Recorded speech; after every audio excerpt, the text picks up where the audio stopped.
Kisah perjuangan tenaga kesehatan selamatkan diri dari KKB Papua terjun ke jurang. Kesaksian tenaga kesehatan yang selamat dari aksi keji kelompok kriminal bersenjata di distrik Kiwirok, Kabupaten Pegunungan Bintang, Papua.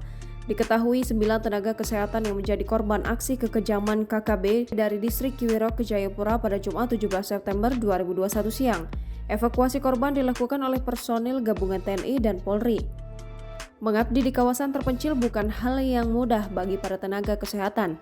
Distrik Kiwirok hanya bisa dijangkau dengan penerbangan melalui distrik Oksibil, jarak tempuhnya sekitar 30 menit. Sedangkan bila berjalan kaki, biasanya masyarakat setempat bisa sampai Kiwirok dari Oksibil dalam waktu 2 malam. Lamanya waktu tempuh jalan darat dikarenakan belum terbukanya akses jalan darat sebab kawasan tersebut dipenuhi perbukitan cukup tinggi. Namun, pengabdian para tenaga kesehatan di Kiwirok justru menjadikan mereka sebagai sasaran utama KKB. Marcelinus Ola Atanilan, tenaga kesehatan Puskesmas Kiwirok yang menjadi salah satu korban selamat dari penyerangan brutal KKB, menuturkan kisahnya.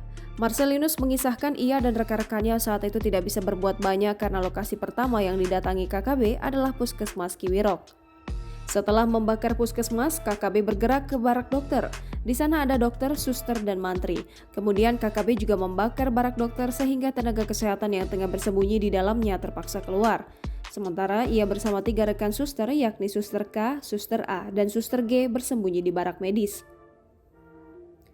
Karena merasa terjepit, akhirnya mereka sepakat menyelamatkan diri dengan lompat ke jurang. Tak disangka, KKB justru mengikuti mereka turun ke bawah. KKB yang ikut turun ke dalam jurang justru melakukan aksi lebih kejam kepada 3 suster yang mereka temukan di tengah jurang. Aksi tersebut disaksikan langsung oleh Ola yang bersembunyi di antara ranting pohon dan semak-semak. KKB kemudian melempar mereka lagi ke jurang. Beruntung, suster A dan K berhasil selamat dan sadar dari pingsannya. Sementara suster G meninggal dunia.